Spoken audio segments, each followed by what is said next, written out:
This is Conrad from And You Will Know Us by the Trail of Dead. And you can check our video out on Intro. I would build a monument to arts, man. To the human spirit. No, to the spirit of adventure, endeavor, the spirit of rock and roll, the heart of rock and roll. And how would it look like? Monument. It would look like a it'd be shaped kind of like this, and then it'd be a hole in the center for the stylus, and then there'd be two arrows going through it, and a centaur on one side, and a unicorn coming from the bottom. I knew a unicorn would be a part of that. That would be good. Yes, of course. It has to be a unicorn. Yeah. And then a rainbow. And then there'd be a fountain spurting different colored blood.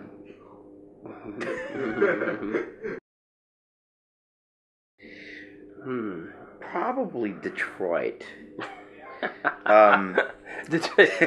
right in the middle of like the most burned out, bombed out part of Detroit. I don't know, like it seems like well, you know, living in Hawaii, I've seen some pretty magnificent sights there. The Big Island's pretty awesome. I mean, I remember like going to Montreux in Switzerland and seeing that just seemed like unbelievable, you know, just the mountains in Switzerland. It's I really amazing. like parts of the UK, even though, you know, the UK seems pretty pedestrian and probably like the complete opposite of exotic would be Britain. But there are some amazing parts of it, and I really love Scottish Highlands. Yeah, those are really nice. Just even like some of the rock formations in the Midlands. I always cry during Pixar movies, like Cars made me cry, Finding Nemo, Toy Story. There's always that one part in the movie where like someone's lost, or it seems like all the friendships are like just torn asunder, and it's always really sad. Shrek. There was that part in the movie where they use Hallelujah, but I think it's sung by either Rufus Wainwright or no, it's sung from John Cale. John Cage. Yeah. Cale. Yeah. And that made me cry. That was really sad. Yeah, that's really. I love that. It's pretty deep there. I remember one time I cried when I was singing that U2 song, Sleep Tonight. Yeah. That's a good song. What's that called? Is that MLK? Yeah, it's MLK. Alright. Well, what about Pineapple Express? That was pretty funny. That's good. I mean, I laugh at films that are just because they're good sometimes. I laugh throughout the whole time throughout The Watchmen. Yeah, I would that see was, like that. Yeah, I watched. I laughed at that too because it was so fucking. It was so good and gruesome. Yeah, like you'd laugh at the guy getting his shit beat out of him, and you'd laugh because the animation at that one part was just so big. You're just like, that's crazy. Yeah. What about songs? I mean, yeah, I guess there was that part in The Watchmen where they're like, now you're trapped in prison with us, and he's like... Didn't you laugh every time you saw that guy's blue dick? Yeah, yeah, that was pretty funny too. The big old blue dick swinging. Oh wait, when he goes, I'm not locked in here with you. You're locked in here with me. Yeah, that was pretty funny. Definitely very funny. Rorschach. I mean, I think I laughed when I heard The Darkness the first time, because that was like, you know them, that metal band. Are they even around anymore? I think they broke up. Did they? Yeah.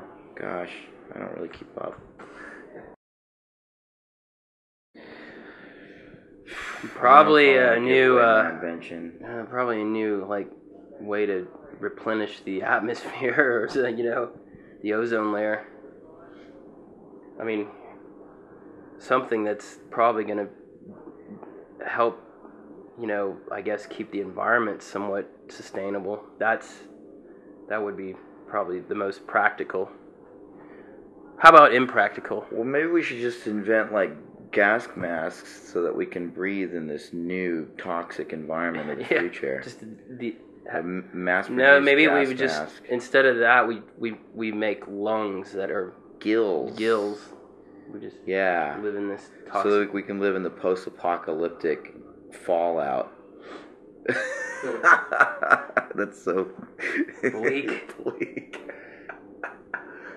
No, on a serious note, though, I really would like to implement my hybrid of a fork and knife. But I'm gonna keep that design in myself until I can patent it.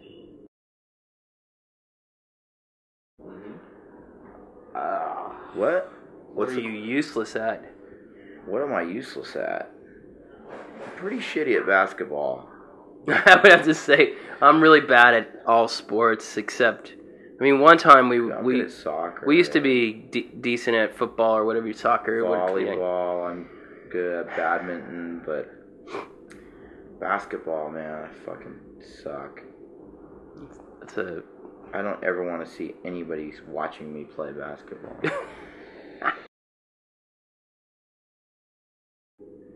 I guess I'm good at, like, I don't know, organizing little events.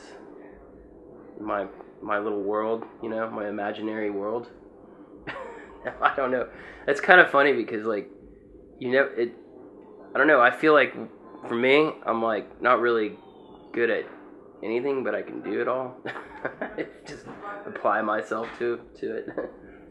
Master of nothing. I'm good at jack of all trades. I'm good at geography. I mean, you're good at art, you know. I'm really good at reading maps. Geography. I love reading maps, and whenever I'm driving through a city, I really like to know where I am on the map and just follow the. So I'm a really good navigator. So if you ever take a road trip, need a navigator, I might be available.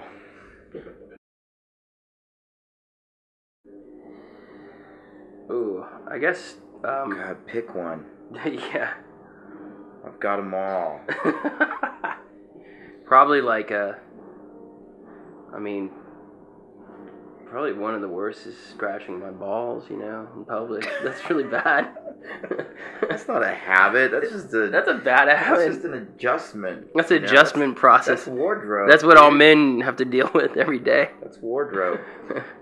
The habit would be like I guess like lying to people. Yeah. In interviews. I guess procrastination is one of the nastiest habits I probably have. I'm a great procrastinator, and that's something I wish I could get rid of. Great procrastinator. Yeah, I've got so many bad habits I can't even count them. Like leaving wet shirts from the show around, forgetting things. I have a habit of hitting myself in the head. It's pretty revealing. You get to hear all the dirt, don't you? Ball scratching, head hitting, sweaty shirt wearing, farting, belching. I don't belch. I do not belch. Ever. I'm really afraid of taxes. Afraid of I'm afraid of the small-minded mentality of a lot of middle Americans. Yeah, conservative behavior. That's something to be fearful of. I'm afraid of those Christians that think that the world's only 6,000 years old. I'm afraid of Scientologists because I think they're kind of creepy. Yeah, I mean, I guess in a way, I'm afraid of anybody that's like so dogmatic about their beliefs that it leaves no room for other beliefs, you know. That's always scary. And we live in a world full of that right now. Yeah, we do.